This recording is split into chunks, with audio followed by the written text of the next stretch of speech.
ನಮಸ್ಕಾರ ವೀಕ್ಷಕರೇ, welcome back to our channel. ಎಲ್ಲರೂ ಹೇಗಿದ್ದೀರಾ? ಇವತ್ತಿನ ನನ್ನ ರೆಸಿಪಿ ಸೌತೆ ಕೊದ್ದಲ್. ಇದು ನಮ್ಮ ಉಡುಪಿ ಮಂಗಳೂರು ಕಡೆಯಲ್ಲೆಲ್ಲ ಫಂಕ್ಷನ್ಗಳಲ್ಲಿ ಮಾಡುವಂಥ ಒಂದು ಸ್ಪೆಷಲ್ ಡಿಶ್. ಊಟದಲ್ಲಿ ಎರಡನೇ ಸರ್ತಿ ಅನ್ನ ಬಂದಾಗ ಅದಕ್ಕೆ ಈ ಕೊದ್ದಲನ್ನು ಮಾಡಿ ಬಳಸ್ತಾರೆ. ಸೊ ಬನ್ನಿ ಈಗ ನಾವು ಇದರ ರೆಸಿಪಿ ಹೇಗಿದೆ ಅಂತ ನೋಡೋಣ. ತುಂಬ ಟೇಸ್ಟಿಯಾಗಿರ್ತದೆ. ಇದು ಬಾಯಿ ಚಪ್ಪರಿಸ್ಕೊಂಡು ತಿನ್ಬೋದು, ಅಷ್ಟು ರುಚಿಯಾಗಿರ್ತದೆ, ಜೊತೆಗೆ ಹೆಲ್ದಿ ಕೂಡ. ಸೊ ಬನ್ನಿ ಈಗ ರೆಸಿಪಿನ ಶುರು ಮಾಡೋಣ. ಸೊ ವೀಕ್ಷಕರೇ, ಇವತ್ತಿನ ಸ್ಪೆಷಲ್ ನಮ್ಮ ಮಂಗಳೂರು ಸೌತೆಕಾಯಿಯ ಸಾಂಬಾರ್ ಅಥವಾ ಸೌತೆ ಕೊದ್ದಲ್. ಸೊ ಒಂದು ಸೌತೆಕಾಯಿನ ತಗೊಂಡ್ಬಂದಿದ್ದೀನಿ ನಾನು. ಇದನ್ನೀಗ ಕಟ್ ಮಾಡಿ ಬೇಯಿಸ್ಬೇಕು. ಹೀಗೆ ಉದ್ದಕ್ಕೆ ಕಟ್ ಮಾಡುವ. ತುಂಬ ಎಳತ್ತಿದೆ.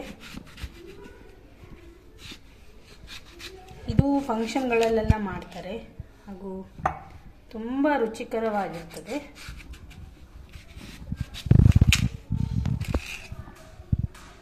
ಇದು ಈ ಪಾರ್ಟ್ ಇದೆಯಲ್ಲ, ಅದರ ಬೀಜ ಎಲ್ಲ, ಅದನ್ನು ತೆಕ್ಕೊಳ್ಳುವ.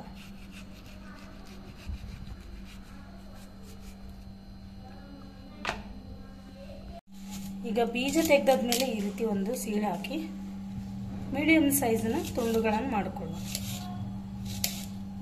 ನಿಮಗೆ ದೊಡ್ಡ ಪೀಸ್ ಬೇಕಂದ್ರೆ ಇದರಲ್ಲಿ ಒಂದು ಪೀಸು ಕೊಡ್ಬೋದು. ನನಗೆ ಇಷ್ಟು ದೊಡ್ಡ ಪೀಸ್ ಸಾಕು.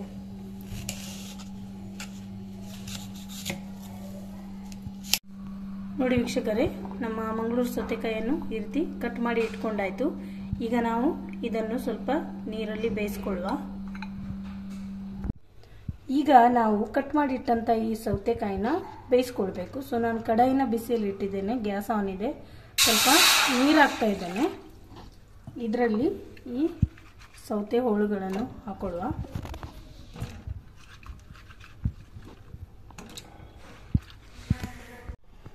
ಈಗ ನೀರಲ್ಲಿ ಹೋಳೆಲ್ಲ ಹಾಕಿ ಆಯಿತು. ಇದಕ್ಕೀಗ ನಾನು ಸ್ವಲ್ಪ ಹುಣಸೆ ರಸನ ಹಾಕ್ತೇನೆ. ಹುಣಸೆ ಕಿವುಚಿ ಅದರ ರಸ ತೆಗೆದಿಟ್ಟದ್ದು. ಆಮೇಲೆ ಸ್ವಲ್ಪ ಬೆಲ್ಲ ಹಾಕ್ತಾ ಇದ್ದೇನೆ. ಈಗ ರುಚಿಗೆ ಬೇಕಾಗುವಷ್ಟು ಉಪ್ಪು ಹಾಕ್ತಾ ಇದ್ದೇನೆ.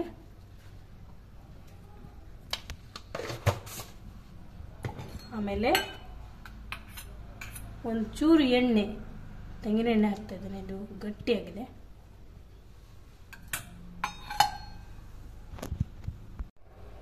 ಈಗ ಇದನ್ನೆಲ್ಲ ಒಂದ್ಸರ್ತಿ ಹೀಗೆ ಮಿಕ್ಸ್ ಮಾಡ್ಕೊಳ್ಳುವ. ಆಮೇಲೆ ಇದನ್ನು ಬೇಯಲಿಕ್ಕೆ ಬಿಡುವ. ಇದು ಮೆದು ಆಗುವ ತನಕ ನಾವು ಬೇಯಲಿಕ್ಕೆ ಬಿಡುವ. ಅಲ್ಲಿ ತನಕ ಬೇರೆ ಎಲ್ಲ ಪ್ರಿಪ್ರೇಷನ್ ಮಾಡಿಕೊಳ್ಳುವ.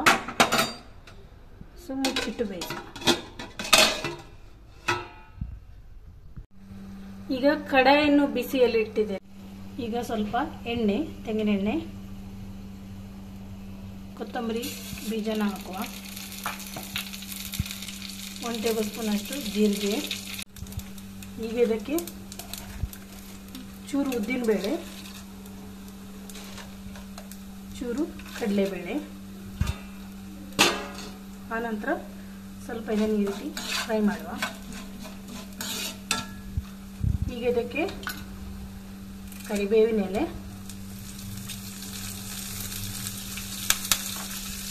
ಸೇರಿಸುವ. ಆಮೇಲೆ ಇದು ಬ್ಯಾಡಗಿ ಮೆಣಸಿನಕಾಯಿ, ಒಣ ಮೆಣಸಿದು, ಇದನ್ನು ಹಾಕುವ.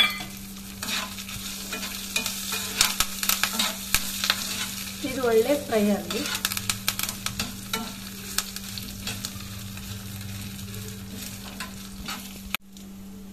ಚೂರು ಮೆಂತ್ಯ ಕಾಳು ಸೇರಿಸ್ತಾ ಇದ್ದೇನೆ. ಆಮೇಲೆ ಇದೆಲ್ಲ ಈಗ ನೋಡಿ ಒಳ್ಳೆ ಫ್ರೈ ಆಯಿತು. ಇದಕ್ಕೆ ಒಂದು ಚಿಕ್ಕೆ ಅರಿಶಿನ ಹುಡಿ, ಆಮೇಲೆ ಇಲ್ಲಿ ಕೊಬ್ಬರಿ ತುರಿ ಇದೆ, ಇದನ್ನು ಸೇರಿಸಿ ಒಂದ್ಸರ್ತಿ ಎಲ್ಲ ಮಿಕ್ಸ್ ಮಾಡುವ. ಗ್ಯಾಸ್ ಆಫ್ ಮಾಡುವ.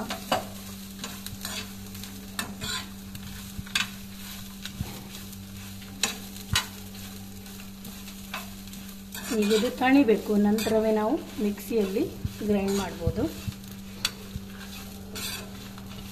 ಈಗ ಇದು ತಣಿಲಿಕ್ಕೆ ಬಿಡುವ. ನೋಡಿ, ಈ ಕಡೆಯಿಂದ ಇದು ಬೇಯ್ತಾ ಇದೆ ಅಂತ ಒಂದ್ಸರ್ತಿ ಚೆಕ್, ಬೆಂದಿದೆ ಅಂತ ಚೆಕ್ ಮಾಡುವ ಅಷ್ಟೇ. ಇನ್ನೊಂಚೂರು ಬೇಯಬೇಕು, ಗಟ್ಟಿ ಇದೆ ಅದು. ಸೊ ನೋಡಿ ವೀಕ್ಷಕರೇ, ನಮ್ಮ ಸೌತೆಕಾಯಿ ಬೆಂದಿದ್ದಾನಲ್ವಾ, ಸುಮಾರು ಹೊತ್ತಾಯಿತು ನೋಡಿ. ಸೌತೆಕಾಯಿ ನೋಡಿ ಸಾಫ್ಟ್ ಆಗಿದೆ, ಬೆಂದಿದೆ. ಸೊ ಸಾಕು ಇದು. ಈಗ ಇದಕ್ಕೆ ನಾವು ಆಲ್ರೆಡಿ ಬೇಯಿಸಿಟ್ಟಂತಹ ತೊಗರಿಬೇಳೆ ಹಾಕುವ. ಇದು ಕುಕ್ಕರ್ನಲ್ಲಿ ನಾನು ಒಂದೆರಡು ಸೀಟಿ ಮಾಡಿದ್ದೆ. ಮಿಕ್ಸ್ ಮಾಡುವ.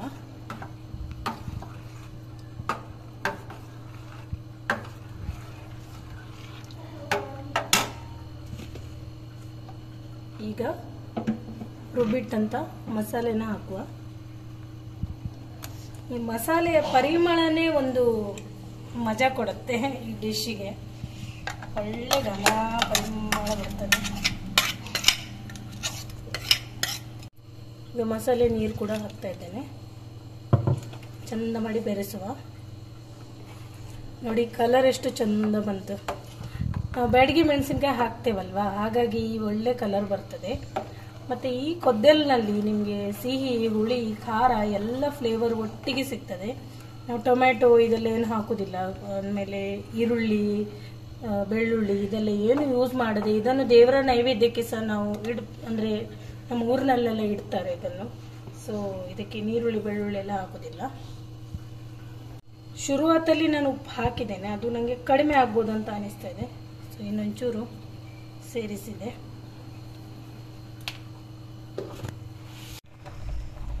ನೋಡಿ ವೀಕ್ಷಕರೇ, ನಮ್ಮ ಕೊದ್ದೆಲು ಒಳ್ಳೆ ಕುದೀತಾ ಉಂಟು. ಘಮ ಘಮ ಪರಿಮಳ ಬರ್ತಾ ಉಂಟು. ನೋಡಿ ಎಷ್ಟು ಒಳ್ಳೆ ಕುದೀತಾ ಇದೆ ನೋಡಿ.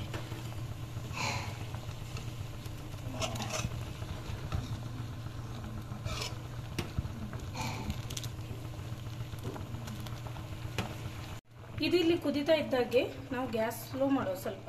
ಆಮೇಲೆ ನಮ್ಗೆ ಇಲ್ಲಿ ಒಗ್ಗರಣೆ ಹಾಕಬೇಕು ಮೇಲಿಂದ ಒಂದು. ಸೊ ಒಗ್ಗರಣೆ ಪ್ಯಾನ್ ನಾನು ಆಲ್ರೆಡಿ ಬಿಸಿಯಲ್ಲಿ ಇಟ್ಟು ಬಿಟ್ಟಿದ್ದೇನೆ. ಇದಕ್ಕೆ ಸ್ವಲ್ಪ ತೆಂಗಿನೆಣ್ಣೆ ಹಾಕ್ತಾ ಇದ್ದೇನೆ. ಒಳ್ಳೆ ಬಿಸಿ ಆಗಲಿ ಎಣ್ಣೆ. ಈಗ ಇದಕ್ಕೆ ಒಂಚೂರು ಸಾಸಿವೆ ಚೆನ್ನಾಗಿ ಸಿಡಿಲಿ.